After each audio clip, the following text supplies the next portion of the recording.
मित्रांनो, सुस्वागतम. घरोघरी मातीच्या चुली या मालिकेच्या आजच्या भागामध्ये सायली आता जानकीला भेटून वगैरे जायला निघते. गाडीतून ती जात असते आणि जानकी मात्र मायाला म्हणते की अगं बघ ना माया, तुझ्या चेहऱ्याला पीठ लागलेला आहे, मी तुला मगाशीच सांगणार होते.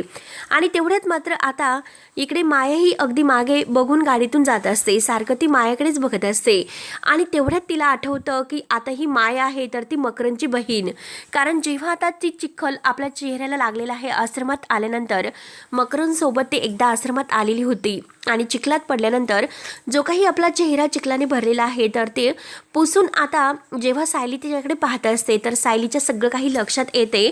आणि सायली आता म्हणते की आता जानकीने आता ह्या मकरनच्या बहिणीला मायेला सुद्धा ओळखलं नसेल का, तरी सुद्धा ती मकरनच्या बहिणीशी बोलते. जानकीला नक्की हे माहिती नसेल म्हणून आता घाईने ती ड्रायव्हर काकांना गाडी थांबायला सांगते आणि लगेच धावतच गाडीच्या उतरून खाली म्हणजे जानकीकडे धावतच येते. तोपर्यंत आता जानकी मात्र मायेला म्हणते की हे बघ, तू चेहरा अगदी स्वच्छ धुवून ये, डोळ्यात जर गेलं तर त्रास होईल.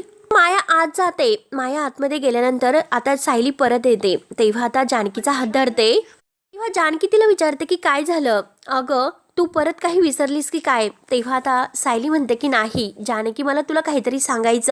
जानकी, तुला आठवते का जेव्हा आता मकरन तुला भेटायला आश्रमात आला होता तेव्हा त्याच्यासोबत त्याची बहीण ही माया होती आणि त्यावेळेस मात्र त्याच्यासोबत त्याची बहीण सुद्धा होती. तेव्हा जानकीला ते आठवते. जानकी म्हणते की हो मला आठवले, कारण त्या मकरनच्या बहिणीने आपल्या आश्रमातील मुलांना त्रास सुद्धा दिला होता आणि तिला कसं विसरेल मी बरं. पण त्याचं काय ग. तेव्हा आता सायली म्हणते की अगं आता जेव्हा मी घरी आले तेव्हा जिने मला पाणी दिलं होतं मात्र तुझ्या आई बरोबर मास्कमॅनच्या तावडीमध्ये होती आणि जिची ओळख तुम्हाला माया म्हणून करून दिलीस तर ती मकरनची बहीण आहे माया. तेव्हा आता हे ऐकल्यानंतर जानकीच्या पायाखालची जमीन सरकते. तिला एक मोठा धक्का बसतो. त्यानंतर परत सुद्धा जानकी म्हणते की अगं तुझा काहीतरी गैरसमज होतो सायली. अगं माया ही मकरनची बहीण कशी असू शकते, जेव्हा मात्र ती आश्रमात आपल्याला भेटली होती मला ती ओळखत सुद्धा नाही आणि आठवत सुद्धा नाही, कारण तिच्या चेहऱ्यावर काहीतरी चिखल लागलेला होता. तेव्हा आता जानकीला तो प्रसंग आठवतो. जानकी म्हणते की दोघे बहीण भाऊ अगदी सारखेच आहात, मकरन आणि मायेला म्हणलेले असते आणि त्याच वेळेस मायेला खूप राग आलेला होता. तेव्हा आता सायली म्हणते की हे बघ जानकी, जेव्हा तिने चिखल धुतलेला होता तेव्हा मी तिचा चेहरा बघितलेला होता. हे बघ इतकी वर्ष होऊन गेली म्हणून माझ्या पटकन लक्षात आले नाही, पण आता मला सगळं काही आठवलंय. जेव्हा ती चेहऱ्याचं पीठ आहे लागलेलं ते पुसत होते तेव्हा मला आठवलं की हीच ती माया आहे म्हणून. आता जानकीला एक प्रकारचा अगदी मोठा धक्का बसतो. ती पूर्णपणे आता स्तब्ध होते आणि आता सायली म्हणते की हे बघ जानू, आणि आता जानकी अगदी हळू आवाजात विचारते की तुला पूर्ण खात्री आहे का तीच माया आहे का. त्यावरती आता सायली म्हणते की हो नक्की. आता जानकी म्हणते की म्हणजे इतक्या दिवस ती माझ्याच घरामध्ये राहून माझं घर आतून पोखरत होती तर. आणि जानकीला मात्र टेन्शन येते. जानकी सायलीला विचारते की आता मी काय करायचं. तेव्हा आता सायली म्हणते की हे बघ तुला म्हणजे लक्षात येतं का तू घरात कुणाला ठेवलं होतं, आणि बघ ना तो मकरन किती विषारी होता, तर त्याची बहीण मात्र आता किती खतरनाक असेल. आणि एवढ्या दिवस ती तुमच्यामध्ये राहिली तरी सुद्धा तुम्हाला कुणालाच तिचा संशय नाही आला का. आणि बघ ना ती किती पोहोचलेली आहे. आणि हे बघ जानू, मात्र मी आत्ताच हे सर्व सगळ्यांना घरात येऊन सांगितले असते, त्यामुळे मात्र ती आणखीनच सावध होईल. तुझ्या जीवाला धोका होईल म्हणून मी काहीच बोलत नाही.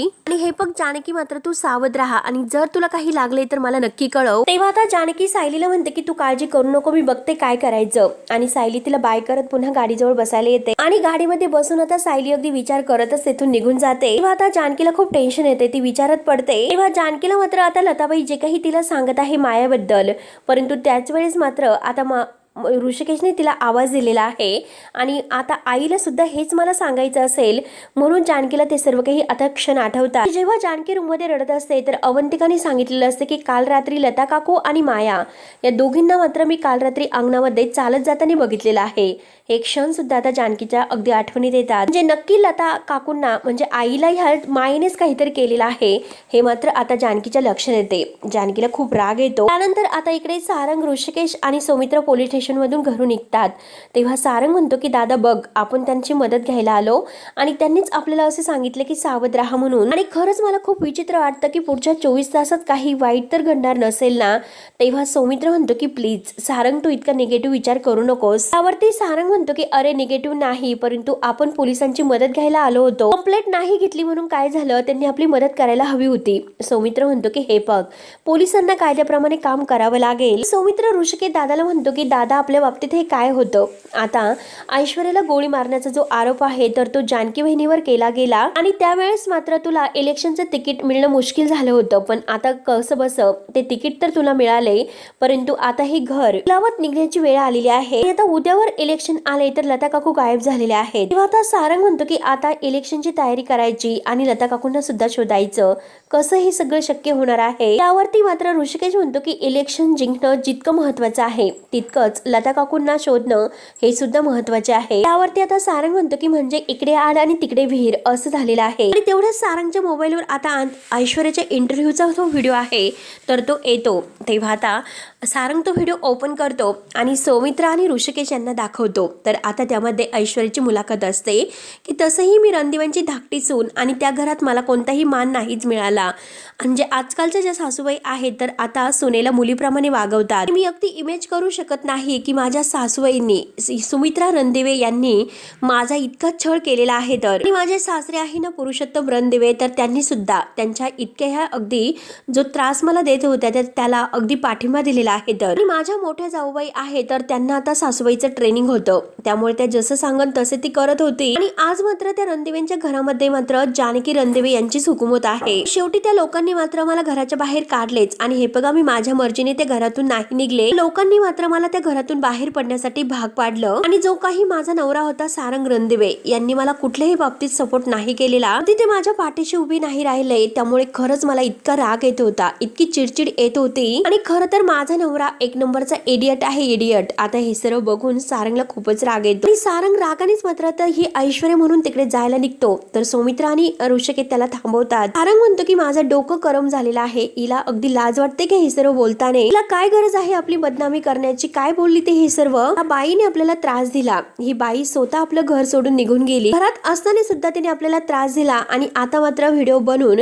आपल्या आबरूचे धिंदोडे काढतेस। आता ऋषिकेश म्हणतो की हे बघ सारंग, तू त्या व्हिडिओकडे लक्ष देऊ नकोस आणि स्वतःला इतका त्रास करून घेऊ नकोस, शांत हो। तेव्हा आता सारंग म्हणतो की काय बोलतोस दादा, मी शांत राहू? अरे या व्हिडिओमध्ये आईंना, नानांना आणि जानकी वहिनींना तसं बोलते ती बाई आणि मी शांत राहायचं का? मी नाही शांत राहणार।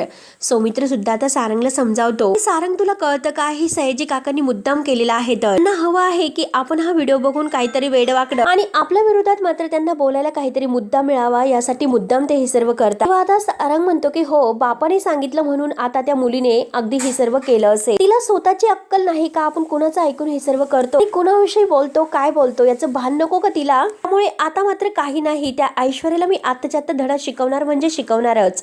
सारंग आता खूप भडकलेला आहे। तो मात्र आता ऋषिकेश सारंगला समजवण्याचा प्रयत्न करतो, परंतु सारंग ऐकायला तयार नसतो आणि तो म्हणतो की दादा प्लीज तुम्ही दोघंही घरी जा, ऐश्वर्या आणि सयाजीचा जो निकाल आहे तर तो मात्र इलेक्शनच्या अगोदरच मी लावतो। सारंग आता खूप भडकलेला आहे। त्यानंतर आता इकडे माया किचन मध्ये काम करत आहे आणि आता तेथे जानकी येते। जानकीला आता मायाचा डाऊट आलेला आहे, जानकी तिच्याकडे पाहत येतच असते आणि सायलीचं सगळं काही बोलणं आता जानकीला आठवत असतं की ही मकरनची बहीण माया आहे म्हणून। तो माया जानकीकडे पाहते आणि जानकीताई काय झालं असं विचारते। तेव्हा आता जानकी म्हणते की काही नाही अगं, तू एकटीच हे सर्व करत आहे म्हणून तुला मदत करते। माया म्हणते की तुमच्यासाठी काहीतरी वेगळं असं बनू का? त्यावरती आता जानकी म्हणते की नकोय, तर आता माया म्हणते की असं काय करतात, अहो काहीतरी खा ना, चहा कॉफी तरी बनू का? तेव्हा आता लगेच जानकी नाही म्हणत असते। आता माया म्हणते की हे बघा जानकीताई, आजारी पडाल असं काही वागू नका, एकतर आपल्या घरावर अगोदरच खूप प्रॉब्लेम आहे, ते कसं तुम्ही सगळ्यांशी डील करतात म्हणून सांगते, आणि हे बघा जर तुम्ही आजारी पडला तर अख्खं घर ताकद गमावून बसतं। जानकीला आता आतून इतका राग येत असतो पण तरी सुद्धा ती स्वतःला शांत ठेवते। जानकी मात्र आता मायाला म्हणते की खरंच तुला इतकी काळजी आहे का ग? परत आता थोडीशी अगदी चेहऱ्यावर स्माइल करत विचारते की खरंच तुला इतकी काळजी आहे का माझी, घराची? खरंच माया थँक्यू, खरंच तू आमच्यासाठी किती काही करतेस ग, कळत नकळत तू सुद्धा आमची आधार होऊन गेली, हे खरंच कळलंच नाही आणि खरंच तुझे खूप उपकार झालेत माझ्यावर, खूपच। तेव्हा आता माया विचारते की जानकीताई काय झालं, तुम्ही असं का बोलताच, उपकार म्हणजे? तेव्हा आता लगेच जानकी म्हणते की हो उपकारच। आणि माया हे बघ, इतकी वर्ष माझी आई माझ्या जवळ आहे, मला अनेक वर्षानंतर भेटली आणि माझं दुर्दैव मास्कमॅनने तिला किडनॅप केल्यानंतर ती माझ्यापासून दूर गेली, पण माया अगं तू तिला वाचवलंस, तू मात्र तिला माझ्यापर्यंत आणलं आणि आता मात्र मला असंच वाटतं की तूच मात्र माझ्या आईला आणू शकते आणि माझ्या आईला परत तू पुन्हा एकदा माझ्यापर्यंत आणू शकते। कुठे आहे माझी आई तुला माहिती आहे का? मला माझी आई हवी आहे, मी माझ्या आईशिवाय नाही राहू शकत. काही कर परंतु माझ्या आईला शोधून काढ. सांग ना अगं कुठे असेल तर मला माझी आई हवी आहे. प्लीज सांग ना. तेव्हा आता माया म्हणते तेव्हा माझ्या हातामध्ये होतं जानकीताई. तेव्हा मी त्यांना घेऊन आले. आता मात्र माझ्या हातामध्ये असं काहीच नाही. तेव्हा आता जानकी विचारते की खरंच का? आणि काय ग माया खरंच नाही का ग? आणि तू मागच्या वेळेस मात्र माझ्या आईला वाचवलं परंतु मीच खरंच सांभाळू शकले नाही म्हणून जानकीच्या डोळ्यात पाणी येते. जानकी आता बरोबर मायाची विकेट घेत असते की जानकीताई तुम्ही असं स्वतःला दोष देत बसू नका आणि सारखं मी हे केलं ते केलं असं मात्र म्हणू नका. मी परकी आहे का? तेव्हा जानकी म्हणते की नाही ग तू परकी नाहीस. परकी आहेस असं आम्ही तुला जाणून दिलं का? तेव्हा आता माया थोडंसं डोळ्यात पाणी आणण्याचं नाटक करते आणि नाही असं म्हणते. आता जानकी म्हणते की अगं कायम तुला आमचंच मानलं आणि तुला बहिणीसारखं प्रेम दिलं. तू आमची आहे असं म्हणता म्हणता मात्र तू बद्दल नक्की काय आहे ते सांगायचं विसरूनच गेली. तू कुठे राहते, काय करते, शिक्षण कुठे घेतलं आणि आता तू मात्र काही सांगितलं नाही आणि आम्ही सुद्धा तुझी चौकशी केलीच नाही. तेव्हा आता माया म्हणते की मी मुंबईत राहते हे तुम्हाला माहिती होतं. मग तेथेच सोमन पाटकर येथे मी कॉलेजमध्ये शिक्षण घेतलं आणि नंतर मात्र मी खूप अगदी खूप काही इंटरव्ह्यूज दिले आणि नंतर मी अगदी जॉब सुद्धा केला. तेव्हा आता जानकी तिच्याकडे बघत म्हणते की सगळं काही खोटं आणि अगदी पाठ करून हे सर्व बोलते. मग तू जर मला असले प्रश्न विचारले असते तर माझं तत आणि ममम झालं असतं परंतु तुझं मात्र तसं नाही झालं ग. म्हणजे हे बघ माया तुला झोपेतून जरी उठवलं तरी सुद्धा तू हीच उत्तरं देशील इतकं तुझं पाठ आहे हो की नाही माया? तेव्हा आता माया थोडीशी गडबडून जाते आणि तेवढ्यात ऋषिकेश आवाज देतो की जानकी. आणि आता जानकी म्हणते की ऋषिकेश नक्की आईबद्दल काही कळाले तर नसेल ना? म्हणून धावतच जानकी बाहेर येते. आता माया जानकीकडेच पाहत असते. जानकी बाहेर येते तर ऋषिकेशला म्हणते की तुम्ही आलात, पोलीस नक्की काय म्हणाले बरं? तेव्हा ऋषिकेश सांगतो की मिसिंग कंप्लेंट नोंदवण्यासाठी किमान 24 तास थांबावं लागेल. पण हे बघ तू काळजी करू नकोस, आपण आपल्या परीने शोधत राहू. तेव्हा आता जानकी म्हणते की आपण आपल्या पद्धतीने कसं सोडणार, आई नक्की सापडेल ना? ऋषिकेश म्हणतो की जानकी तू काळजी करू नकोस, नक्की सापडतील. आणि तेवढ्यात माया सुद्धा बाहेर येत असते. आता जानकी रडत असते तर ऋषिकेश म्हणतो की तू धीर सोडू नकोस. आणि हे बघ जानकी उद्या दुपारी बाजार समितीचं जे इलेक्शन आहे तर त्यासाठी आता आपल्याला वेळ फार कमी आहे आणि काम फार जास्त आहे त्यामुळे आपल्याकडे फक्त आणि फक्त 16 तास बाकी आहेत आणि आतापासून जर कामाला सुरुवात केली तर उद्या दुपारपर्यंत आपले कामही पूर्ण होतील. त्यावरती आता सौमित्र म्हणतो की होईल नाही तर करावं लागेलच. ऋषिकेश म्हणतो की उद्या दुपारपर्यंत इलेक्शन आहे, सगळे काही बॅनर हे छापून झालेच पाहिजे, ते लावावे लागतील आणि इतर लोकांना भेटावं सुद्धा लागेल. तेव्हा आता माया लगेच म्हणते की दादा माझी काही मदत लागली तर मला नक्की सांगा. तर जानकी लगेच वळून मायाकडे रागाने पाहत असते आणि ऋषिकेश हो बोलून आता आलोच आम्ही असे बोलून निघून जातात. तर आता जानकी वळून मायाकडे रागाने बघत असते. माया लगेच हसते आणि पुन्हा किचन मध्ये जाते. त्यानंतर आता इकडे सारंग वकील साहेबांकडे येतो आणि डिव्होर्स पेपरची प्रोसिजर पूर्ण झाली का असं विचारतो. तेव्हा आता वकील साहेब सांगतात की हो, फक्त आता तुमच्या जे काही मिसेस म्हणजे अगोदरच्या पार्टनर होत्या त्यांच्या सह्या लागतील. एकदा की सह्या झाल्या तर अगदी तुम्ही मोकळे झालात. आणि सारंगला मात्र आता ते पेपर देऊन आता पेन देऊन साईन करायला सांगतात. सारंग त्यावर साईन करतो आणि सारंग त्यावर सही करून आता वकील साहेबांसमोर हात जोडतो आणि तुमचे खरंच माझ्यावर उपकार आहेत असे म्हणतो. आणि हे बघा मी जसा शब्द दिलेला आहे तसे तुमचे पैसे लवकरात लवकर देऊन जाईल. तेव्हा आता वकील साहेब इट्स ओके असं म्हणतात. आता ते पेपर्स घेऊन सारंग म्हणतो की ऐश्वर्याने मात्र मला तांदळातील खड्यासारखं वेगळं करण्यासाठी वेगळं करून टाकलं, फेकून दिले. तेव्हा आता हे पेपर सुद्धा मी तिच्या तोंडावर फेकून मारतो. पण पेपर्स घेऊन मात्र तो आता ऐश्वर्याच्या घरी जातो. त्यानंतर आता इकडे माया विचार करते नक्की जानकीला माझा संशय आलेला आहे का, म्हणूनच ती मला इतके प्रश्न विचारत होते आणि तिचा संशय खरा ठरण्या अगोदर नक्की काहीतरी करावंच लागेल. तेवढ्यात ओवी मागून येते आणि तिच्या पाठीमध्ये मारते. तर माया घाबरतच मागे वळून बघते आणि ओवीला म्हणते की तू आहेस का? तर ओवी म्हणते की हो, पण तू इतकी का घाबरलीस? त्यावरती माया म्हणते की मी घाबरले नाही परंतु आमची स्ट्रॉंग ओवी एकदम अशी आली त्यामुळे मी थोडीशी घाबरले. त्यावरती ओवी हसते आणि म्हणते की अच्छा असं आहे तर. आणि हे बघ माया मावशी, आपली फ्रेंडशिप सुद्धा माझ्यासारखी अजून स्ट्रॉंग व्हायला हवी. त्यावरती मात्र आता माया म्हणते की हो व्हायलाच पाहिजे. तेव्हा ओवी विचारते की आपली फ्रेंडशिप स्ट्रॉंग करणारी जी गोष्ट आहे तर ती मात्र कुठे आहे, आणलीस का तू? तेव्हा माया विचारते की काय नक्की, कोणती गोष्ट? तर आता ओवी खुशच म्हणते की चॉकलेट. तेव्हा माया म्हणते की बापरे, एका चॉकलेट साठी तू इतकं गोल गोल फिरून बोललीस. चॉकलेट पेक्षा आमची ओवी खूपच गोड आहे असं खुशत म्हणते. तेव्हा ओवी म्हणते की तरी सुद्धा मला अगदी चॉकलेट हवं आहे, प्लीज दे ना ग माया मावशी. म्हणून ओवी तिला अगदी आग्रह करते, पकडूनच असते. तेव्हा आता माया म्हणते की सॉरी, आज मला चॉकलेट नाही आणता आलं. तेव्हा आता ओवी म्हणते की अगं मग आत्ता घेऊन ये. आता माया म्हणते की अगं आत्ता कसं आणणार, तुझी आई माझ्यावर ओरडेल. तेव्हा आता ओवी म्हणते की माया मावशी तू तिला सांगू नको, हे आपलं टॉप सिक्रेट असेल. तेव्हा आता माया हसते आणि ओवीला विचारते की जर तुला कोणी विचारलं तुला माया मावशी सोबत राहायला आवडेल की आणखीन कोणाच्या सोबत, तेव्हा तू काय सांगशील. तेव्हा आता ओवी खुश होत म्हणते की ऑफकोर्स माया मावशींच्या सोबत राहायला आवडेल, मी असं म्हणेल, कारण तू माझे फेवरेट आहे. आणि हे बघ, अगोदर मला गुलाबजाम काका आवडत होता, परंतु आता मात्र मला माझी चॉकलेट मावशी आवडते. आता माया ओवीशी एकदम गोड बोलते आणि म्हणते की सगळ्यात जास्त माझी फेवरेट माझी गोड ओवी आहे. तर आता ओवीला ती जवळ घेत म्हणते की अरे वा, ओवी तर माझ्या खूपच जवळ येत आहे. आता मात्र ती जानकीच्या नक्की दूर जाणार आहे. तर आणि हे बघ जानकी, तू जर मला हरवलंस तर तुझ्या सोबत मात्र तू ओवीला सुद्धा मात्र हरून बसशील. म्हणून बरोबर आता ओवी ही आपल्या जाळ्यामध्ये मात्र माया तिला अडकवते, पण प्रेमाने. त्यानंतर आता इकडे जानकी घाईने ऋषिकेशकडे येते आणि दरवाजा बंद करते. तर ऋषिकेश मात्र इलेक्शनच्या संदर्भात फोनवर बोलत असतो. जानकी घाईनेच येते. तेव्हा आता जानकी ऋषिकेशला म्हणते की हे बघा, मला तुमच्याशी बोलायचं, ते पण मायाबद्दल. ऋषिकेश तिला म्हणतो की हे बघ, आपण थोड्या वेळाने बोलूयात. ऋषिकेश खूप घाईत असतो, कारण इलेक्शनच्या संदर्भात त्याला सर्व तयारी करायची असते, म्हणून तो जानकीकडे लक्ष देत नाही. आणि तेवढ्यात ऋषिकेश सयाजीरावांकडे लक्ष देऊ नका, मी आलोच असे बोलून आता घाईने निघणार असतो. त्याला फोन ठेवतो. जानकीच्या जीवाची उलघाल होते, कधी ती ऋषिकेशला मायाबद्दल सांगेल. ऋषिकेश तिचं काही न ऐकता जानकीला म्हणतो की मला एक खूप महत्वाचं काम आता बाजार समितीतून आलेलं आहे, मी लगेच जातो आणि रात्री मला येण्यासाठी उशीर होईल. तेव्हा आता जानकी म्हणते की आहो पण.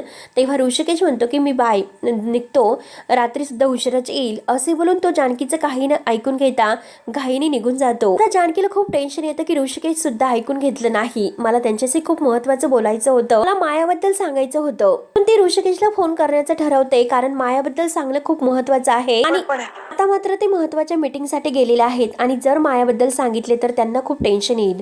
एकतर इलेक्शनची गडबड आहे. आता मात्र जानकी ठरवते की मायाबद्दल ऋषिकेशला नंतर सांगायचं, सगळ्यात अगोदर मात्र मायावर नजर ठेवणं खूप गरजेचं आहे. सायलीने सांगितल्याप्रमाणे आता ही मकरनची बहीण माया जर असेल, मकरन बद्दल असणारी सगळी माहिती मला मायाकडून मिळू शकते, ती नक्कीच मकरनला भेटायला जाऊ शकते, तिच्यावर नजर मला ठेवावीच लागेल. आता माया, मी तुला नाही सोडणार, जे काही मला तुझ्या अगदीकडून करून घ्यायचं आहे ते माझ्या पद्धतीने मात्र मी करून घेणारच. त्यानंतर आता इकडे सारंग मात्र सयाजीच्या दाराशी आलेला आहे आणि सयाजीराव आपल्या गुंडांना मात्र सगळं काही इलेक्शन मध्ये साम दान दंडभेद सगळं काही नीती वापरा आणि शेवटी इलेक्शन आपल्याला जिंकलं पाहिजे, जे वाटेल ते करा आणि सगळं काही त्यांना समजावून सांगत असतो. काही झाले तरी ऋषिकेशला जिंकून द्यायचं नाही.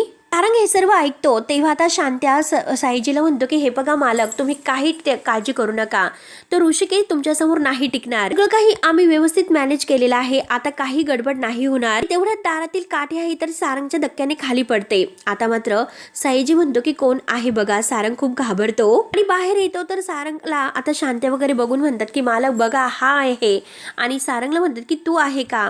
रणदिव्याने मात्र आपलं बोलणं ऐकायला हे पिटकुलं उंदीर पाठवलेलं आहे. तर सारंगला राग येतो. सारंग रागाने त्यांच्या हातातून आपले हात सोडवण्याचा प्रयत्न करत असतो. तेव्हा सारंगला धरून ते मात्र आतमध्ये घेऊन येतात. तेव्हा सयाजी म्हणतो की काय रे, तुम्हाला अक्कल वगैरे आहे का, एकेकाच्या कानामागे देऊ का, आणि त्यांना सोडून द्या, ते आपले कोण आहेत, ते आपले जावई बापू आहेत. आणि आता सयाजी मात्र शर्टवरून अगदी हात फिरवत म्हणजे आता झटकत म्हणतो की काय जावई बापू, तुम्ही नवीन नोकरी धरली वाटतं गुप्त हेराची. तेव्हा आता शांती आणि त्याचे जे गुंड आहेत तर ते मात्र सारंगवर हसत असतात. सारंग बिचारा आपला खाली मान घालून सर्व सहन करून घेतो. सयाजी म्हणतो की हे बघा कृष्णा, जावे बापूंना नीट घेऊन जा आणि आपल्या पद्धतीने त्यांची खातेदारी घ्या.